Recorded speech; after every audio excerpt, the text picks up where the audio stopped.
নির্বাচন ঘিরে কমিটি গঠনের তোড়জোড় বড় দুই দলে। পূর্ণ শক্তি নিয়ে মাঠে আওয়ামী লীগ, নির্দলীয় সরকার চেয়ে এক দফার আন্দোলনে বিএনপি।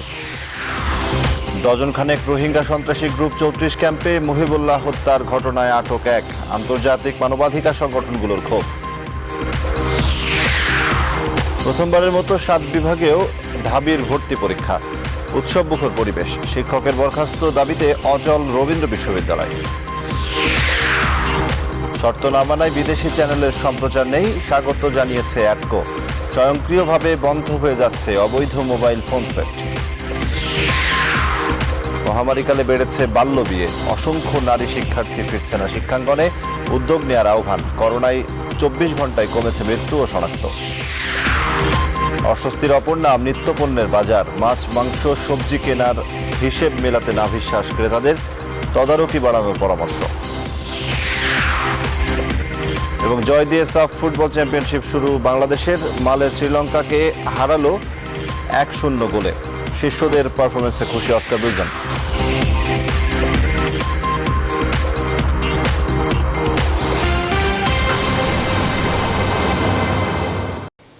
স্বাগত নিউজ 24 সংবাদে, আপনাদের সঙ্গে আছি আমি সজল দাস। রাজধানীর পূর্ব তেস্তুরি বাজারে এক বাসায় বিস্ফোরণে ২ জন দগ্ধ হয়েছেন। তাদেরকে শেখ হাসিনা বার্ন ইনস্টিটিউটে ভর্তি করা হয়েছে। এই মুহূর্তে তেস্তুরি বাজারে ঘটনাস্থলে আছেন সহকর্মী আলী তালুকদার, সরাসরি যুক্ত হচ্ছেন তিনি। আলী, কি বলছে আইন শৃঙ্খলা বাহিনী এই বিস্ফোরণ প্রসঙ্গে?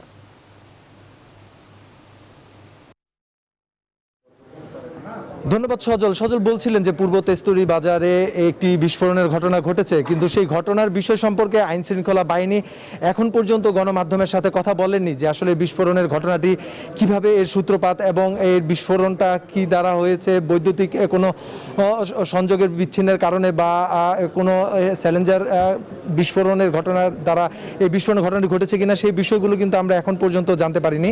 তবে এখানে যারা প্রত্যক্ষদর্শী এবং আশপাশে যারা ছিলেন তাদের একজন প্রত্যক্ষদর্শী আমার সাথে রয়েছেন, তার কাছে একটু জানতে চাইবো যে আসলে শুক্রবার ৯টার দিকে এই ঘটনাটি ঘটে, বিস্ফোরণের ঘটনা। তো আপনি ভবনের নিচে আপনার দোকান, আপনি কি দেখেছেন? ভবনের নিচে আমার দোকান, আমি দোকানে বসেছিলাম। বসে থাকার পর আমি ট্যাপ টিপতেছিলাম, তারপর এমন একটা শব্দ হওয়ার সাথে সাথে আমার হাত থেকে ট্যাপটা পড়ে যায়। যাওয়ার পর আমি সাথে সাথে দোকান থেকে বাইরে গেটের মধ্যে ঢুকলাম। ঢুকার পর দেখলাম যে একজন লোক উলঙ্গ অবস্থায় সে দৌড়া নিচে সিঁড়ি থেকে নিচে নামতেছে। তার পিছনে খালি কতটুকু গেঞ্জি আছে, গেঞ্জির মধ্যে আগুন জ্বলতেছে। তারপর আমি সাথে সাথে তারে টান দিয়ে দৌড়া ওই মসজিদের গেটের ভিতরে ঢুকাই দিলাম।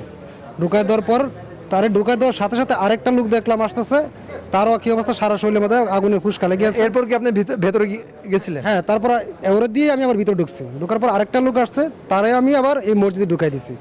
দেওয়ার পর আরেকটা মহিলা কান্না শুনতেছি বাচ্চা সহ। তা ঢুকলাম, ঢোকার পরে বাচ্চা সহ মহিলাটা কাঁদতেছে, সিঁড়ি থেকে স্লিপ খেয়ে পড়ে গেছে। এই মহিলা আমি দইরা তুইলে আবার ভেতরের পরিবেশটা কি দেখলেন? ভিতরে আমি তখন আমি সিঁড়িতে ছিলাম, তখন আর ভিতরে ঢুকতে পারি নাই। ওই জায়গা থেকে মহিলাটা আমি এই জায়গায় বসাইয়া গেটের সামনে বসাই দিয়ে আমি উপরে দৌড়ে গেছি। যাওয়ার পর ভিতরে খালি দেখলাম ধোয়া আর পাশে একটা রুমের মধ্যে আগুন জ্বলতেছে। তখন আগুনের পরিমাণটা ছিল কম, বেশি ছিল না। তারপর 2টা ছেলে ওই রুম থেকে, পাশের রুম থেকে 2টা ছেলে বাইরেতেছে। বাইরের পরে ওই ছেলে বাইরে হওয়ার সাথে সাথে আমি আমার চিন্তা করলাম কি হয়েছে, নাকি গ্যাসের আগুন নাকি সিলিন্ডারের আগুন বা কারেন্টের আগুন। তো ওরা বলে আমরা কিছুই বুঝতে পারি না। তো সাথে সাথে এসে আমার দোকান থেকে একটা হাতুড়ি নিয়ে আমি ওই যে কারেন্টের বুট ভাঙ্গা ওই জায়গায় সার্কিট ব্রেকার অফ করে দিছি। সার্কিট ব্রেকার অফ করার পরে সাথে সাথে আমি আরেকটা রেঞ্জ নিয়ে আমার গ্যাস লাইন, যেটা মেন লাইন, ওই গ্যাস লাইন আমি বন্ধ করে দিছি। বন্ধ করে দেওয়ার সাথে সাথে আমি উপরে যাওয়ার পর দিয়ে আগুন আরও বেশি হয়ে গেছে। তারপর আমাদের এলাকার মোটামুটি আবু ভাই আছে, বাবু ভাই, তারপর আরও অনেকজন লোক ছিল, তারা আমরা সহযোগিতা করছে।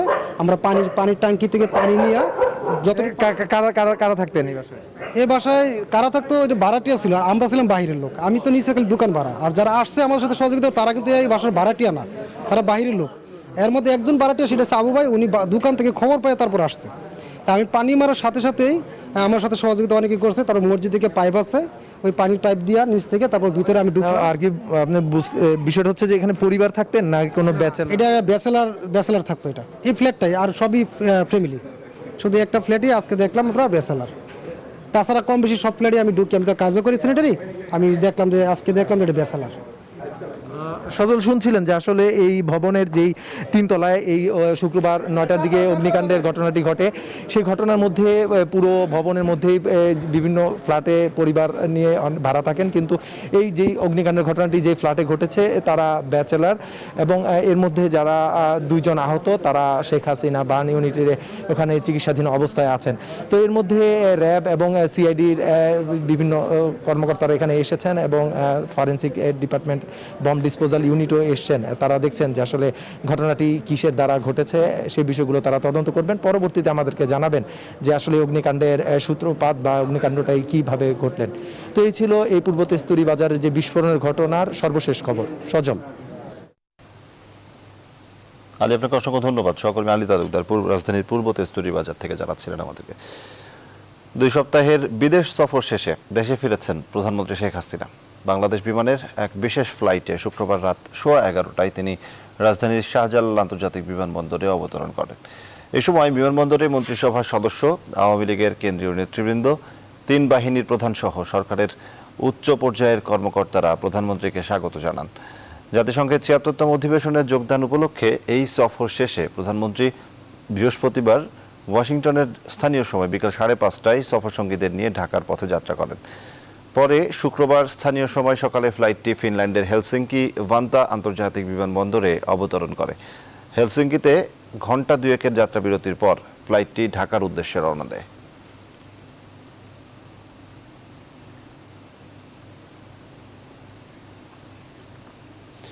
আগামী দ্বাদশ জাতীয় নির্বাচন ও জাতীয় সম্মেলনকে সামনে রেখে পূর্ণ শক্তি নিয়ে মাঠে নেমেছে ক্ষমতাসীন আওয়ামী লীগ। ইতিমধ্যে মেয়াদ উত্তীর্ণ সকল কমিটি সম্মেলনের মাধ্যমে করতে 8টি টিম কাজ করছে।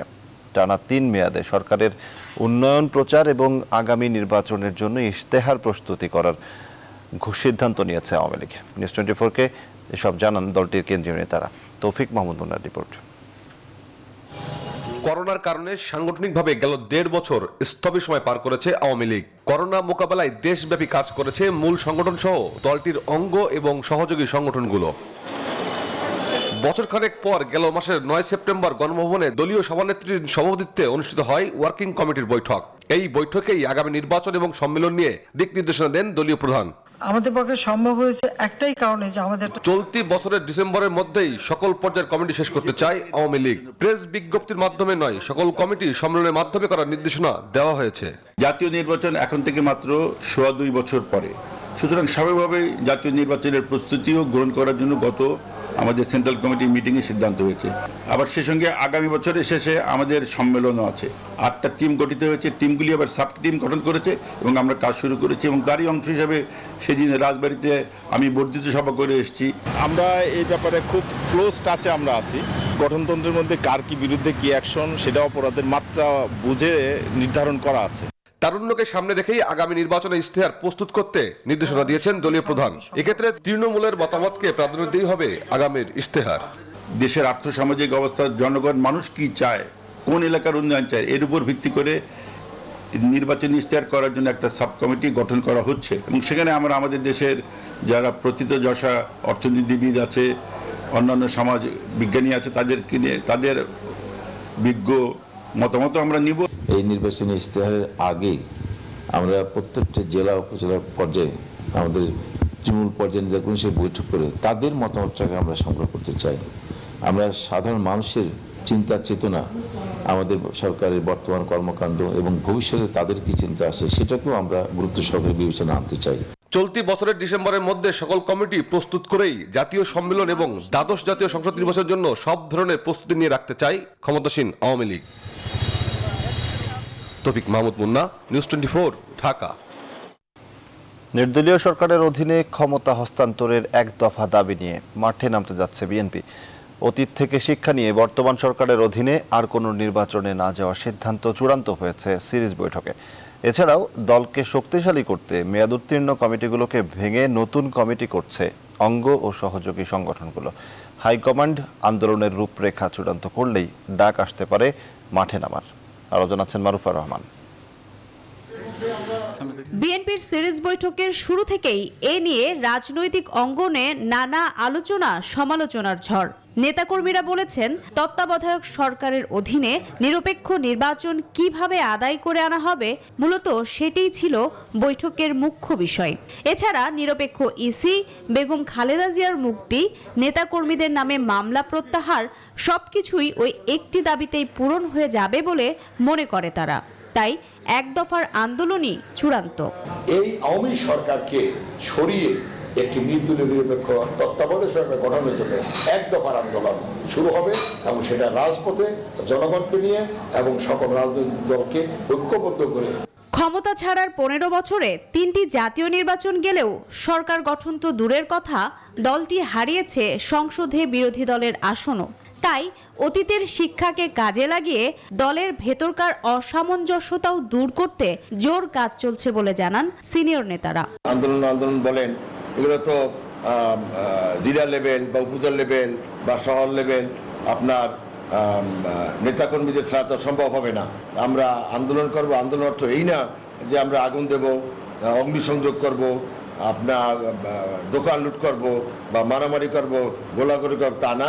ডেমোক্রেটিক চর্চায় যাহা গ্রহণযোগ্য উভয় করিব। আন্দোলনের ক্ষণ নির্ধারণ নিয়ে সিদ্ধান্ত এলেই ধাপে ধাপে সরকার পতনের এক দফার দিকে এগোবে বিএনপি। তবে কোন পরিস্থিতিতে কখন থেকে শুরু হবে তাদের পরিকল্পিত সেই সংগ্রাম, সে বিষয়ে এখনো স্পষ্ট ধারণা নেই নেতাকর্মীদের ভেতর। মারুফা রহমান, নিউজ 24, ঢাকা।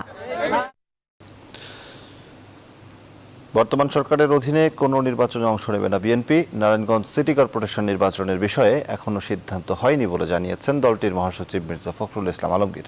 শুক্রবার দুপুরে নারায়ণগঞ্জের 2500-এর পাঁচরুখি এলাকায় বিএনপির আন্তর্জাতিক বিষয়ক সহ সম্পাদক নজরুল ইসলাম আজাদের বাবা মোস্তাফিজুর রহমানের কুলখানি অনুষ্ঠানে সাংবাদিকদের প্রশ্নের জবাবে মির্জা ফখরুল এসব কথা বলেন।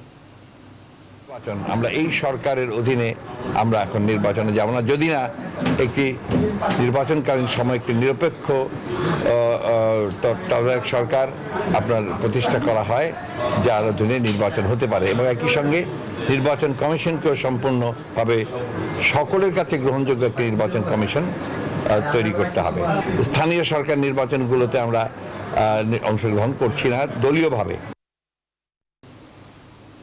এবার বিএনপির নেতৃত্বাধীন 20 দলীয় জোট থেকে বেরিয়ে গেল খেলাফত মজলিস। সংগঠনের ভারপ্রাপ্ত মহাসচিব জাহাঙ্গীর হোসেন বলেন, বিএনপি জাতীয় ঐক্যফ্রন্ট গঠন করার মাধ্যমে 20 দলীয় জোটকে রাজনৈতিকভাবে অকার্যকর করে ফেলেছে। শুক্রবার রাজধানীর বিজয়নগরে দলের শূরা কমিটির বৈঠক শেষে এক সংবাদ সম্মেলনে তিনি একথা বলেন। এ সময় দলের আমির মোহাম্মদ ইসহাক উপস্থিত ছিলেন। খেলাফত মজলিসের ভারপ্রাপ্ত মহাসচিব বলেন, 2019 সালের পর থেকে 20 দলীয় জোটের দৃশ্যমান কোনো রাজনৈতিক তৎপরতা বা কর্মসূচি নেই। এখন থেকে খেলাফত মজলিসের স্বাতন্ত্র্য বৈশিষ্ট্য নিয়ে দেশে গণতন্ত্র ফিরিয়ে আনার আন্দোলন করবে। খেলাফত মজলিসের এমন সিদ্ধান্তের বিষয়ে কোনো প্রতিক্রিয়া জানাতে রাজি হননি বিএনপি নেতারা। খেলাফত মজলিস একটি আদর্শিক রাজনৈতিক সংগঠন হিসাবে সক্রিয় স্বতন্ত্র বৈশিষ্ট্য নিয়ে ময়দানে ভূমিকা রাখবে এবং এখন থেকে 20 দলীয় জোট সহ সকল রাজনৈতিক জোটের সাথে সম্পর্ক ত্যাগ করছে। 1 ডজন রোহিঙ্গা সন্ত্রাস গ্রুপের দখলে কক্সবাজারের উখিয়ার টেকনাফের 34 রোহিঙ্গা ক্যাম্প। মাদক ব্যবসা, চাঁদাবাজি, বাজার নিয়ন্ত্রণ, অপহরণ করে মুক্তিপণ সহ নানা অপরাধে নেতৃত্ব দিতেই সৃষ্টি হচ্ছে একের পর এক এসব সন্ত্রাসী সংগঠন। দিন দিন বাড়ছে অস্ত্রের ঝনঝনানি, আধিপত্য নিয়ে হচ্ছে সংঘাত। প্রতিদ্বন্দ্বী গ্রুপগুলোর সংঘর্ষে এ পর্যন্ত প্রাণ গেছে 50 জনের বেশি, জিম্মি সাধারণ রোহিঙ্গারাও। প্রশাসন বলছে, রোহিঙ্গা সন্ত্রাসীদের দমাতে চলছে বিশেষ অভিযান। কক্সবাজার ঘুরে এসে রণবুর রজয়ের তথ্যচিত্রে ডেস্ক রিপোর্ট। খুন থেকে গুম, মাদক পাচার থেকে মানব পাচার, এমন কোনো অপরাধ নেই যা উখিয়া টেকনাফের রোহিঙ্গা ক্যাম্পগুলো নিয়ন্ত্রণে রেখে রোহিঙ্গা সন্ত্রাসীরা করছেন না। মাস্টার মুন্না, হাফিজ জাবের, আনাস, ইসলাম মাহমুদ, সেলিম, সাইফু সহ আরও কয়েকজন সন্ত্রাসীর নেতৃত্বে রোহিঙ্গা ক্যাম্পে বেশ কয়েকটি সন্ত্রাসী গ্রুপ গড়ে উঠেছে।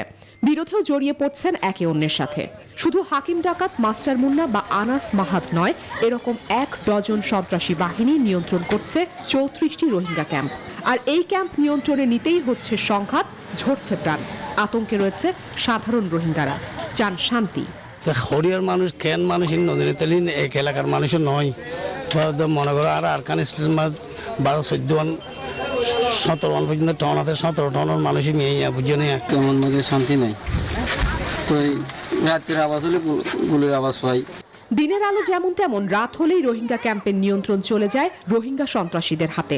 আধিপত্য বিস্তার এবং অবৈধ আয়ের ভাগ বাটোয়ারা নিয়ে প্রায় প্রতিদিনই সংঘাত হচ্ছে সন্ত্রাসী বাহিনীদের মধ্যে। নিরাপত্তা বিশ্লেষকরা বলছেন, এখন থেকেই এই ক্যাম্পগুলো প্রশাসনের নিয়ন্ত্রণে আনতে না পারলে আরও ভয়াবহ রূপ নেবে রোহিঙ্গা সন্ত্রাসীরা।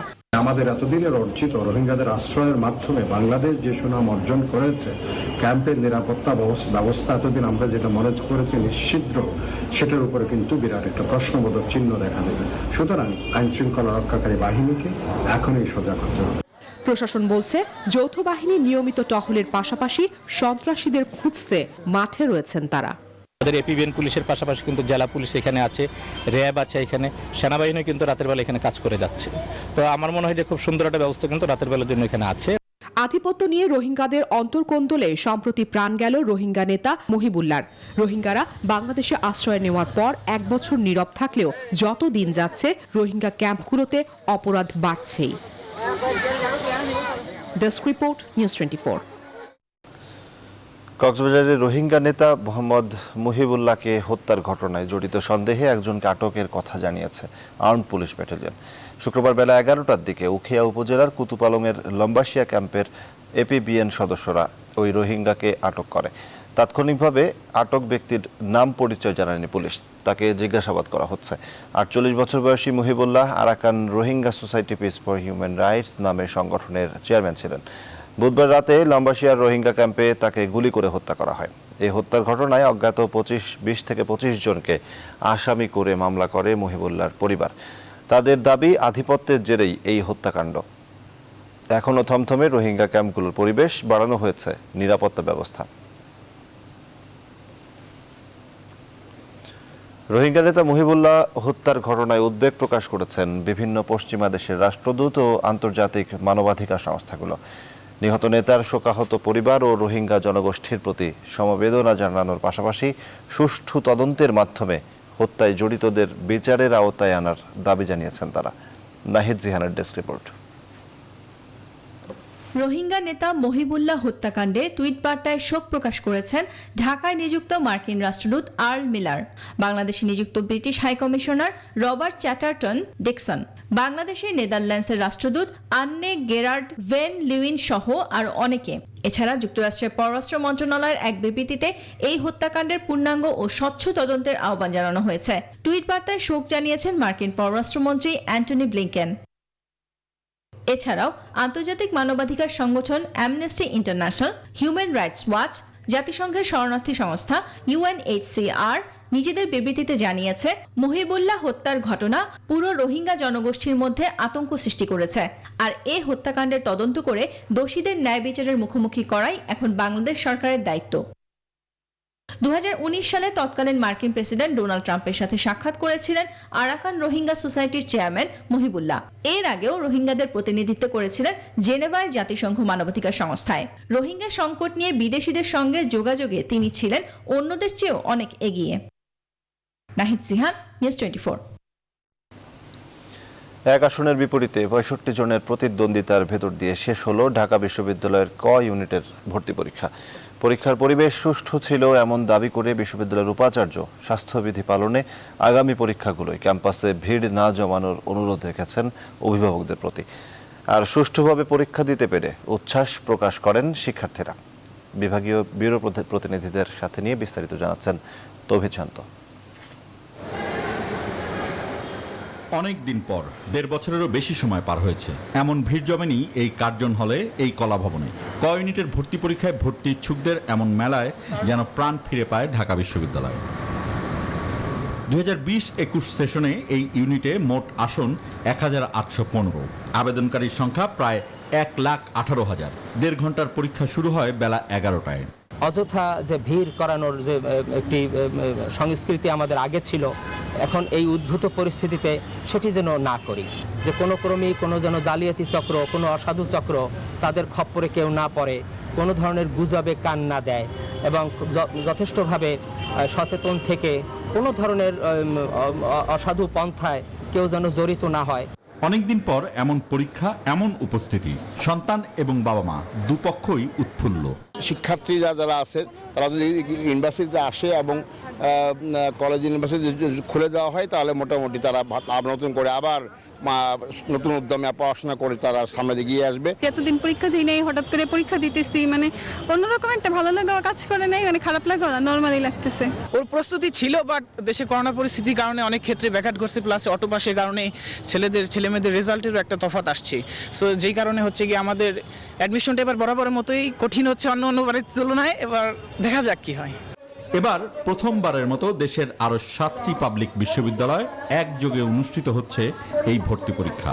করোনা মহামারীর কারণে চট্টগ্রাম, রাজশাহী, খুলনা ও সিলেটের শাহজালাল বিশ্ববিদ্যালয়, রংপুরের বেগম রোকেয়া এবং ময়মনসিংহের কৃষি বিশ্ববিদ্যালয় তাদের ক্যাম্পাসে এই পরীক্ষার আয়োজন করে।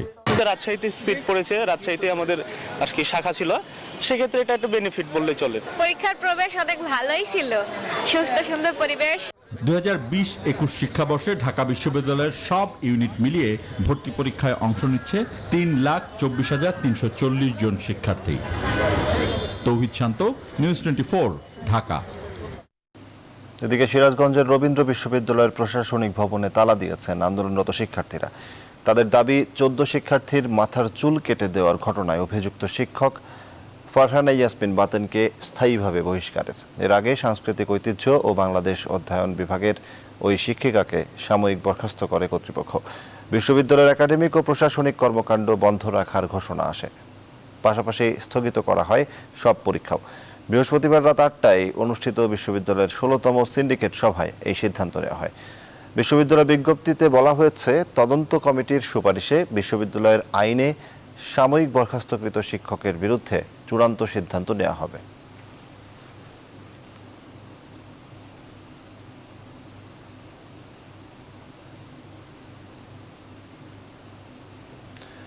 দেশের সব বিদেশি চ্যানেলের সম্প্রচার বন্ধ করেছে সরকার।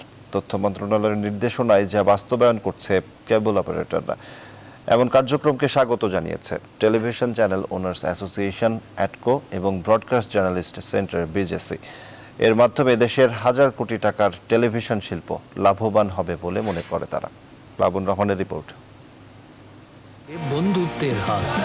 দীর্ঘদিন থেকেই কোন রকম নিয়ম নীতির মধ্যে ছিল না দেশে বিদেশি টেলিভিশন চ্যানেলের সম্প্রচার। বাংলাদেশে কোটি কোটি দর্শক থাকলেও এসব চ্যানেল থেকে কোনো রাজস্ব পায়নি সরকার। উল্টো দেশি বিজ্ঞাপন বিদেশি এসব চ্যানেলে চলে যাওয়ায় দেশের টাকা চলে যাচ্ছিল বিদেশে। ক্ষতিগ্রস্ত হচ্ছিল দেশের টেলিভিশন সম্প্রচার মাধ্যম। এই জন্য অনেকদিন ধরেই দেশে বিদেশি চ্যানেলের বিজ্ঞাপন ছাড়া সম্প্রচারের দাবি করে আসছিল দেশের টেলিভিশন সংশ্লিষ্ট কর্তা ব্যক্তিরা। শেষমেশ গেল 13 সেপ্টেম্বর তথ্য মন্ত্রণালয়ের জারি করা প্রজ্ঞাপনে বলা হয়, 1 অক্টোবর থেকে বিদেশি যেসব চ্যানেল বিজ্ঞাপন প্রদর্শন করে সেগুলো প্রচার করা যাবে না। এরই পরিপ্রেক্ষিতে 1 অক্টোবর থেকে বাংলাদেশি চ্যানেল ছাড়া দেশের সব বিদেশি চ্যানেলের সম্প্রচার বন্ধ করা হয়েছে। এখন টেলিভিশনের চ্যানেল ঘোরালে কোনো বিদেশি চ্যানেল দেখা যাচ্ছে না। আসছে এরকম বিজ্ঞপ্তি। ক্লিন ফিট না চালানোর প্রেক্ষিতে বাংলাদেশ থেকে কয়েক হাজার কোটি টাকা যেগুলো বাংলাদেশে লগ্নি হতো, সেগুলো বাংলাদেশে লগ্নি না হয়ে বিদেশি চ্যানেলে লগ্নি হয়। অর্থাৎ বিদেশি চ্যানেলের মাধ্যমে আপনার প্রচার করা হয়, অ্যাডগুলো প্রদর্শন করা হয়। সেগুলো যদি বিদেশি চ্যানেলের মাধ্যমে প্রদর্শিত না হতো, তাহলে এই টাকা বিনিয়োগ হতো বাংলাদেশে। বাংলাদেশের মিডিয়া ইন্ডাস্ট্রি এতে লাভবান হতো, সার্বিকভাবে বাংলাদেশের অর্থনীতি লাভবান হতো। সরকারের এমন সিদ্ধান্তের বাস্তবায়নকে স্বাগত জানিয়েছে Bangladesh television channel owners association. সংগঠনটি মনে করে এই উদ্যোগ হাজার কোটি টাকার দেশীয় টেলিভিশন শিল্প ও বাংলা সংস্কৃতি রক্ষায় কর্মরত লাখো শিল্পী ও সাংবাদিক পেশার সুরক্ষায় বিশেষ ভূমিকা রাখবে। পাশাপাশি ব্রডকাস্ট জার্নালিস্ট সেন্টার, বিজেসিও বিবৃতিতে এই পদক্ষেপের প্রশংসা করেছে। এতে করে টেলিভিশন চ্যানেল শিল্পের আর্থিক সংকট কমবে বলে মনে করে সংগঠনটি।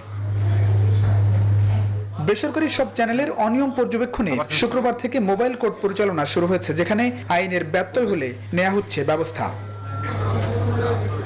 লাবুন রহমান, নিউজ 24, ঢাকা। সব ধরনের অবৈধ মোবাইল ফোন সেট স্বয়ংক্রিয়ভাবেই বন্ধ হয়ে যাচ্ছে। SMS-এ জানানো হচ্ছে সেটটি অবৈধ, কিছুক্ষণের মধ্যে সংযোগ বিচ্ছিন্ন হয়ে যাবে। অবৈধ পথে দেশে আনা বা অনিবন্ধিত ফোন সেটগুলো এভাবেই অচল হয়ে পড়বে বলে জানিয়েছে বিটিআরসি। এর আগে জানানো হয়েছিল 1 জুলাইয়ের পর দেশে চালু হওয়া অবৈধ সেট নিবন্ধনের জন্য 3 মাস চালু থাকবে। 3 মাস পরে সেটগুলো নিয়ে সিদ্ধান্ত জানানো হবে।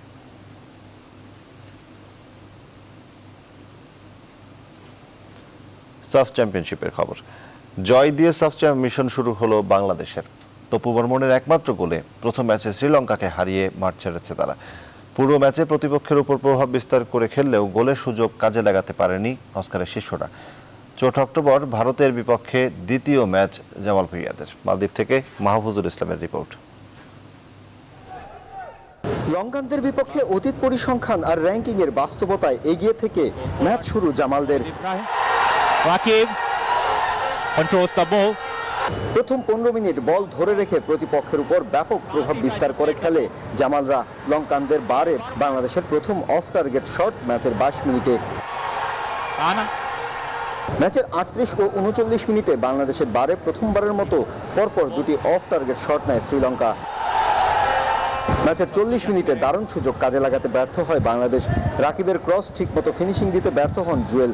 এরপর প্রথমার্ধের অতিরিক্ত সময়ে ইয়াসিনের ক্রসে হেড দেন তপু, কিন্তু লঙ্কান গোলরক্ষক তার রুখে দেন। গোলশূন্যভাবে শেষ হয় প্রথমার্ধ। দ্বিতীয়ার্ধে আক্রমণের ধারা অব্যাহত রাখে বাংলাদেশ। অস্কারের বিল্ড আপ ও পাসিং ফুটবলের কৌশল কাজে লাগিয়ে ম্যাচের 54 মিনিটে লঙ্কান বক্সের মধ্যে হ্যান্ডবলের ফলে পেনাল্টি পায় অস্কারের শিষ্যরা। সাথে লাল কার্ড দেখে মাঠ ছাড়েন লঙ্কার ডিফেন্ডার পুসলাস। পেনাল্টি থেকে গোল করেন তপু বর্মন। 1-0 গোলে এগিয়ে যায় বাংলাদেশ। 10 জনের দলে পরিণত হওয়া শ্রীলঙ্কার জালে ফিনিশিংয়ের অভাবে গোলের সুযোগ একের পর এক হারাতে থাকে অস্কারের শিষ্যরা। শেষে 1-0 ব্যবধানের জয় নিয়ে সাফে শুভ সূচনা করে বাংলাদেশ। পুরো ম্যাচে আধিপত্য বিস্তার করে খেলেও দিন শেষে 1-0 ব্যবধানের জয়। প্রতিপক্ষ শ্রীলঙ্কার বিপক্ষে এই ম্যাচে অন্তত ব্যবধানটা আরও বাড়াতে পারত বাংলাদেশ, কিন্তু সেই পুরনো ফরওয়ার্ড লাইনের দুর্বলতার প্রতিচ্ছবি এই ম্যাচে। তবে দিন শেষে জয়টাই যে মুখ্য বিষয়। মালদ্বীপের ন্যাশনাল স্টেডিয়াম থেকে মাহফুজুল ইসলাম, নিউজ 24। দর্শক, ম্যাচের পর আমাদের সহকর্মী মাহফুজুল ইসলাম কথা বলেছেন জাতীয় ফুটবল দলের হেড কোচ অস্কার ব্রুজনের সঙ্গে। হেড কোচ জানিয়েছেন ম্যাচের পারফরমেন্স ও পরবর্তী ম্যাচের পরিকল্পনার কথা। প্রথম অ্যাসাইনমেন্ট বাংলাদেশ জাতীয় দলের সাফ চ্যাম্পিয়নশিপ, যা কিনা বাংলাদেশের ফুটবলের জন্য বলা হয় সবচেয়ে মর্যাদার একটি tournament.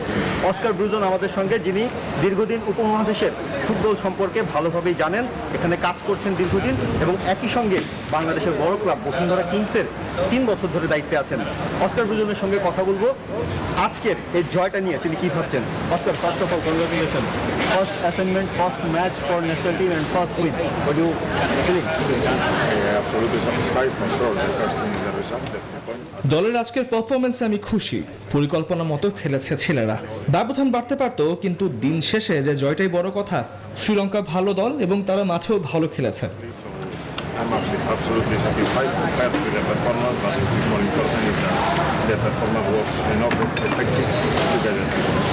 Next match opponent is number 1 in this tournament, you told me.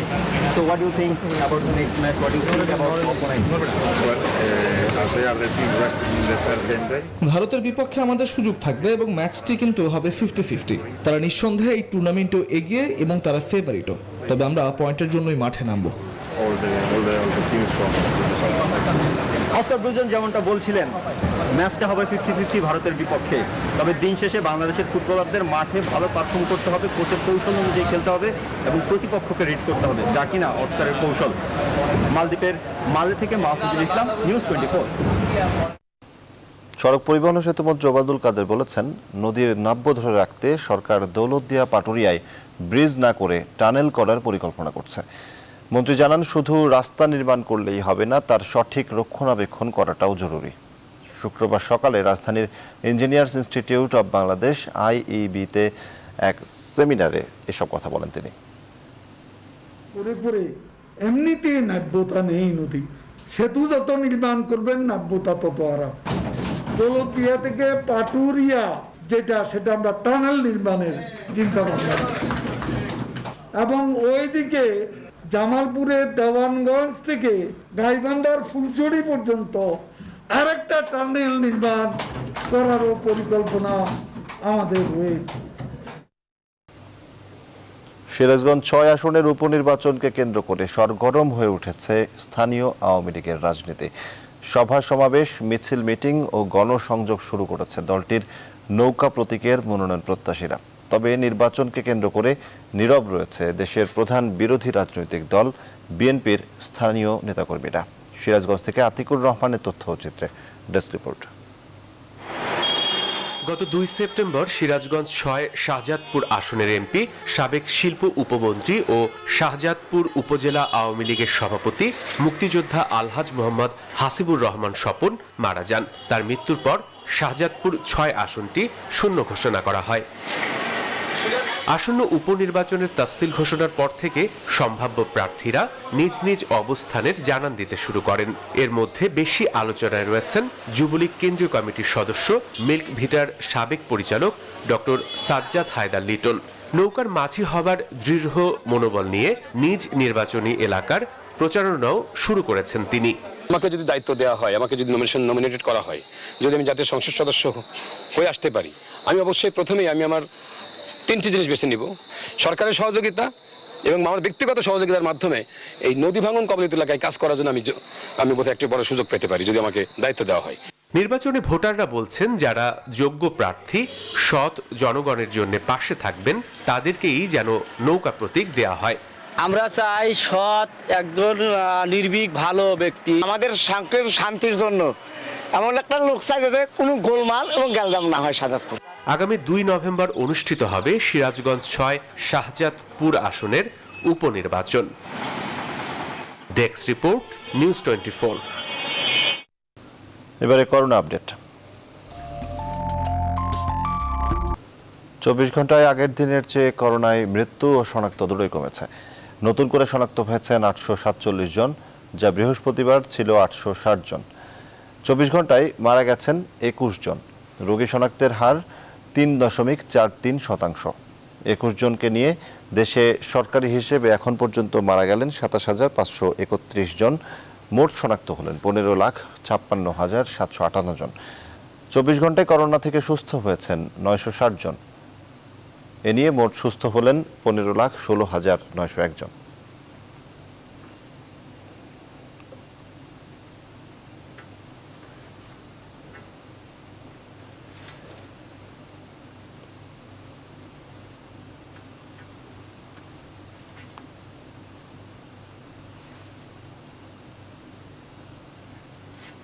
করোনাকালে কর্মহীনতা, অসচেতনতা, অনিশ্চয়তা সহ নানা কারণে বাল্যবিয়ে বেড়েছে বলে মনে করছেন সমাজবিজ্ঞানীরা। অগণিত শিক্ষার্থী আর ফিরছে না শিক্ষাঙ্গনেও। এই শিক্ষার্থীদের তাই শিক্ষাঙ্গনে ফিরিয়ে আনার আহ্বান সংশ্লিষ্টদের। তাদের মতে পরিবার, সমাজ, সরকারি বেসরকারি প্রতিষ্ঠান সম্মিলিতভাবে কাজ করলেই এই সমস্যার সমাধান সম্ভব। অন্তরা বিশেষের প্রতিবেদন। মেয়ের বয়স বাড়লে যৌতুক বেশি লাগতে পারে, কন্যা বেশি পড়লে শিক্ষিত ছেলে পাওয়া কঠিন হবে, মেয়েরা তো অন্য বাড়িতে চলেই যাবে, এত পড়িয়ে লাভ কি, এমন নানা অজুহাতে মেয়েদের বাল্য বিয়ে দেন অভিভাবকরা। প্রচলিত এই বাস্তবতার সাথে করোনাকালে যুক্ত হয়েছে নতুন সমস্যা। অর্থনৈতিকভাবে ক্ষতিগ্রস্ত পরিবারগুলো কন্যা শিশুকে বিয়ে দিচ্ছেন। করোনার আগের অনেক শিক্ষার্থী আর ফিরছে না বিদ্যালয়ে। সচেতনতা, কর্মহীনতা এবং অনিশ্চিত যে ভবিষ্যৎ, আর একটা হচ্ছে তাদের অভ্যাসগত দিক, অর্থাৎ তাদের ওই এলাকায় কি প্রচলন আছে সেটার দিক থেকেও সেই সব জায়গায় বাল্য বিয়ে বা কিশোরী বিয়ের হার বেশি। সরকার অনেকগুলো পদক্ষেপ নিয়েছে, কিন্তু সেটা কিন্তু খালি প্রোগ্রাম বেস। লোকাল প্রশাসন যেভাবে ২-৪টা বাল্যবিবাহ বন্ধ করছে, যে বাল্যবিবাহের জন্য যে শাস্তি আছে সেই শাস্তিটা দৃশ্যমান হতে হবে। বেসরকারি সংস্থা বলছে করোনাকালে বরগুনায় বাল্য বিয়ের সংখ্যা সর্বোচ্চ ১,৫১২টি, দ্বিতীয় অবস্থানে কুড়িগ্রাম। ১,২৭২টি বাল্য বিয়ে হয়েছে এই জেলায়। তৃতীয় নীলফামারী, চতুর্থ লক্ষ্মীপুর এবং পঞ্চম অবস্থানে রয়েছে কুষ্টিয়া জেলা। কুড়িগ্রামের কথা যদি বলি, নর্থ বেঙ্গলে আপনারা জানেন যে মঙ্গা নামে একটা বিষয় ছিল, যেটা অনেকে দুর্ভিক্ষের সাথে তুলনা করতো। সেই অবস্থা আমরা কাটিয়ে উঠতে পেরেছি, কিন্তু মানসিকতাটার পরিবর্তনটা আসলে পাশাপাশি ওইভাবে হয়নি। যে প্রবণতাটা ছিল ওই অঞ্চলে আগে থেকেই বাল্য বিয়ে হতো, দক্ষিণাঞ্চলে সেখানে কর্মসংস্থান নেই অভিভাবকদের, এবং সেই যে লবণাক্ততা বেড়ে যাওয়ার সাথে সাথে তারা যে বিকল্প কর্মসংস্থান করবে, তাদের যে জলাবদ্ধ জীবন, সেইটা সেই ক্ষেত্রে তাদের যে ধরনের বিকল্প কর্মসংস্থান সেটাও সেভাবে নেই। ইউনিসেফের তথ্য অনুযায়ী বাল্য বিয়ের হার বেশি বিশ্বের এমন 10টি দেশের একটি বাংলাদেশ। অন্যদিকে দক্ষিণ এশিয়ার মধ্যে বাংলাদেশে বাল্য বিয়ের হার সবচেয়ে বেশি। অন্তরা বিশ্বাস, নিউজ 24, ঢাকা। কক্সবাজারের টেকনাফ থেকে 3 কেজি ভয়ঙ্কর মাদক ক্রিস্টাল মেথ সহ এক রোহিঙ্গাকে আটক করেছে র্যাব। শুক্রবার বিকেলে টেকনাফ পৌরসভার অলিয়াবাদ শাপলা চত্বর এলাকা থেকে মাদক আইস আব্দুল লতিফ নামে ওই রোহিঙ্গাকে আটক করা হয়। র্যাব জানায় কিছু মাদক ব্যবসায়ী টেকনাফ পৌরসভার অলিয়াবাদ শাপলা চত্বর এলাকায় মাদক ক্রয় বিক্রয় করছে এমন সংবাদের ভিত্তিতে অভিযানে নামে তারা। এ সময় রোহিঙ্গা আব্দুল লতিফকে আটক করে তল্লাশি চালালে তার হাতে থাকা শপিং ব্যাগ থেকে 3 কেজি ওজনের মাদক ক্রিস্টাল মেথ উদ্ধার করা হয়, যার মূল্য প্রায় 3 কোটি টাকা। বান্দরবানের আলীকদম এলাকা থেকে 15 কোটি টাকা মূল্যের 4,95,000 পিস ইয়াবা ট্যাবলেট উদ্ধার সহ 2 মাদক ব্যবসায়ীকে আটক করেছে র্যাব। শুক্রবার সন্ধ্যায় চট্টগ্রাম র্যাব কার্যালয়ে র্যাব 7-এর অধিনায়ক সাংবাদিকদের জানান, মাদক ব্যবসায়ীরা টেকনাফ থেকে সাগর পথ ব্যবহার না করে নতুন পথে দুর্গম পাহাড়ের বান্দরবানের আলীকদম ও লামার পাহাড়ি পথ ব্যবহার করছে। এবারও সেই পথেই ইয়াবার বড় চালান নিয়ে আসার সময় র্যাবের হাতে আটক হয় তারা। ইয়াবার চালানের মূল হোতা কারা তাদের খুঁজতে মাঠে রয়েছে র্যাব। মালয়েশিয়ায় গভীর রাতে অভিবাসন বিভাগের অভিযানে 95 বাংলাদেশি সহ 3 শতাধিক অভিবাসী আটক করা হয়েছে। শুক্রবার অভিবাসন বিভাগে জানিয়েছে, কাজাংয়ে এক শেয়ার্ড হাউস এলাকায় অভিযান চালানো হয়। এ সময় 326 বিদেশিকে আটক করা হয়। কাগজপত্র যাচাইয়ের পর 297 গ্রেপ্তার করে বাকিদের ছেড়ে দেওয়া হয়। আটকদের মধ্যে 53 জন বাংলাদেশি রয়েছেন। এছাড়া 122 জন ইন্দোনেশিয়ার, মিয়ানমারের 66 জন, ঘানার 1 জন এবং ভিয়েতনামের রয়েছেন 13 জন। মালয়েশিয়ার অভিবাসন মহাপরিচালক খাইরুল দাজেমি দাউদ জানান, যারা বৈধ কাগজপত্র দেখাতে পারেনি তাদের অধিকতর তদন্তের জন্য সিমোনিয়া ইমিগ্রেশন ডিপোতে 14 দিনের রিমান্ডে নেওয়া হয়েছে। বলেন, আইন না মানায় আটক শ্রমিকদের নিয়োগকারীদেরকে 50,000 রিঙ্গিত জরিমানা করা হবে।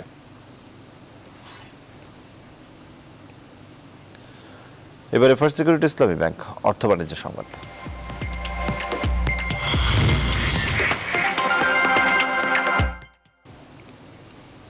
অস্বস্তির অপর নাম এখন নিত্যপণ্যের বাজার। মাছ, মাংস কিংবা সবজি সব বাজারেই পকেট কাটা যাচ্ছে ক্রেতার। বিক্রেতারা অবশ্য দিচ্ছেন সেই পুরনো দোহায়, আমদানি কম তাই দাম বেশি। তবে ক্রেতাদের জোর দাবি সরকারি সংস্থাগুলো তদারকির। বলছেন, নিত্যপণ্যের দাম নিয়ন্ত্রণে রাখতে বাজারে কোনো কারসাজি হচ্ছে কিনা তা খতিয়ে দেখার কোনো বিকল্প নেই। 1 বছর বিরতির পর অনুষ্ঠিত হলো গঙ্গা যমুনা সাংস্কৃতিক উৎসব। রাজধানীর শিল্পকলা একাডেমির জাতীয় নাট্যশালার মূল মিলনায়তনে সাংস্কৃতিক উৎসবের উদ্বোধন করেন নাট্যজনেরা। উৎসব উৎসর্গ করা হয়েছে জাতির জনক বঙ্গবন্ধু শেখ মুজিবুর রহমানকে। সুকন্যা মিরের প্রতিবেদন। গঙ্গা যমুনা সাংস্কৃতিক উৎসব রাজধানীর শিল্পকলা একাডেমির প্রাঙ্গণ জুড়ে শুরু হয়েছে উৎসবের নবম আসর। এর মধ্য দিয়ে প্রায় 1.5 বছর পর সাংস্কৃতিক শিল্পীদের পদচারণায় আবারও মুখরিত হয়ে উঠল একাডেমি প্রাঙ্গণ। শিল্পকলার 5টি মিলনায়তন জুড়ে হবে এবারের উৎসব। জনজীবনের স্বস্তি ফিরিয়ে আনা এবং সংস্কৃতি অঙ্গনকে আবার জাগিয়ে তুলবার প্রত্যাশা নিয়েই আমরা গঙ্গা যমুনা সাংস্কৃতিক উৎসবের আয়োজন করেছি। আমাদের দর্শক, আমাদের জনগণ, তাদের মধ্যে একটা বার্তা দেবে যে আমরা একটা স্বাভাবিক জীবনে ফিরে আসার একটি স্বপ্ন আমরা দেখতে পারি। শুক্রবার বিকালে নাট্যশালার মূল মিলনায়তনে অনুষ্ঠিত হয় উৎসবের উদ্বোধনী। আলোচনায় তুলে ধরা হয় শিল্পী ও সংগঠনের প্রণোদনার বিষয়। ভালো এইভাবে সবাইকে অনুদান না দিয়ে সম্ভাবনাময় দল অথবা যারা ইতিমধ্যেই দৃষ্টান্ত স্থাপন করেছেন তাদের প্রণোদনা দেওয়া হোক মান বিচার করে। আপনার সিদ্ধান্ত আপনারা বাছাই করে দেবেন যে কাদেরকে কাদের প্রণোদনা। 3,500 শিল্পী অংশ নেবেন এবারের উৎসবে। 12 অক্টোবর পর্যন্ত চলবে আয়োজন। সুকন্যা আমির, নিউজ 24, ঢাকা। এখন এ পর্যন্তই। আরো খবর ও বিশ্লেষণ জানতে ভিজিট করুন www.news24bd.tv। ধন্যবাদ সবাইকে।